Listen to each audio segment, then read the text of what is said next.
बच्चों, हमने वर्णमाला के बारे में देखा। अब उसके आगे का भाग मतलब दूसरा भाग देखेंगे।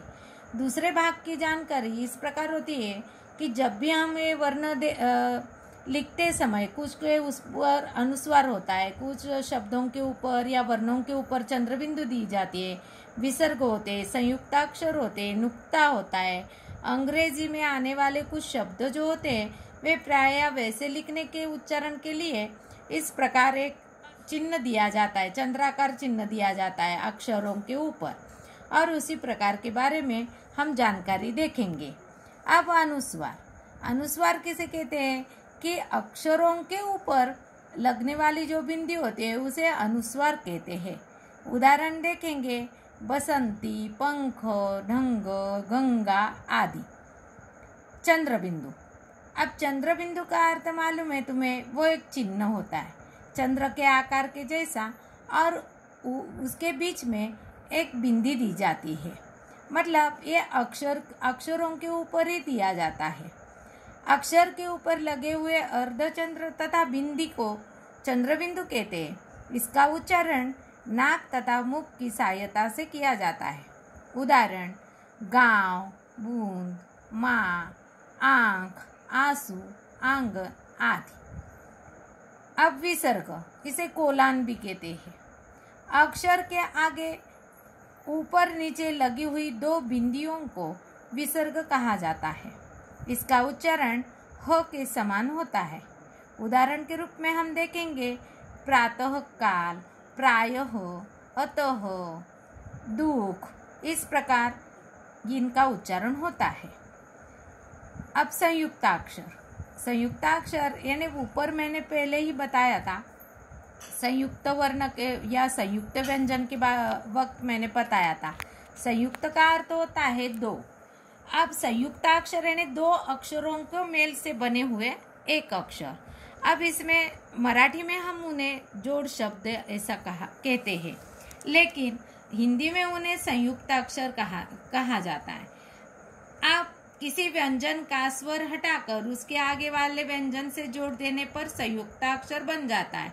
जैसे कि उदाहरण देखेंगे, स्वच्छ, इसमें स आधा और व पूरा होता है। इस प्रकार स्व तैयार हो जाता है, और च आधा और उसके आगे छ जोड़ने से छ तैयार होता है।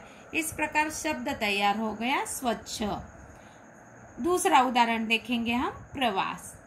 इसमें देखिए, प में र मिलाने से प्र तैयार हुआ, और इसी प्रकार उत्तीर्ण, समाप्त आदि इस प्रकार ये संयुक्ताक्षर युक्त शब्द तैयार हो जाते हैं।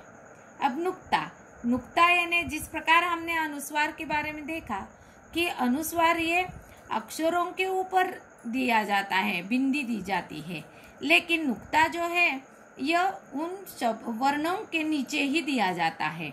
वर्णों के नीचे जो बिंदी दी जाती है उसे कहते हैं नुक्ता। अब ये जो नुक्ता जो है कुछ शब्द हिंदी में अरबी, फारसी भाषाओं से आते हैं, और इन्हीं अक्षरों के नीचे बिंदी दी जाती है, उसे ही नुक्ता कहते हैं। जैसे कि फिकर, जीत, फैसला, आवाज। इसमें देखिए, फिकर में फी के नीचे, जीत में जी के नीचे, फैसला फ के नीचे, आवाज ज के नीचे। इसी प्रकार ये नुक्ता देने की पद्धति है या रीति है। ये जो है उसे नुक्ता कहते हैं। और वर्ण के ऊपर जो दिया जाता है, जो बिंदी दी जाती है, उसे अनुस्वार कहते हैं, और वर्ण के नीचे जो दिए जाते हैं उन्हें नुक्ता कहते हैं। ये अरबी, फारसी भाषाओं से आते हैं। अब अक्षर के ऊपर इस प्रकार चंद्राकार चिन्ह का प्रयोग किया जाता है। प्राय यानी हमेशा ऐसे अंग्रेजी के कुछ शब्द जो आते हैं पाठ में वगैरह, तो उसमें उन शब्दों का सही उच्चारण के लिए इसका प्रयोग किया जाता है। उदाहरण के रूप में हम देखेंगे, डॉक्टर। इसमें देखिए डॉ, इसके नीचे रेखांकित करना है, वो उच्चारण हमें अंग्रेजी का है। हॉकी, कुछ शब्द मतलब अंग्रेजी, उर्दू, फारसी, संस्कृत के भी आते हैं, और उसी प्रकार उनका अलग अलग उच्चारण होता है।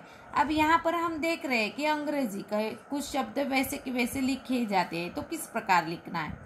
हॉकी, हॉकी में देखिए वो चंद्राकार जो चिन्ह है वो दिया गया है। ऑफिस, फुटबॉल, हॉस्पिटल आदि। तो इस प्रकार ये वर्णमाला में ही लिखने की तरीका जो है, उच्चारण का तरीका है, यह हमने आज देखा।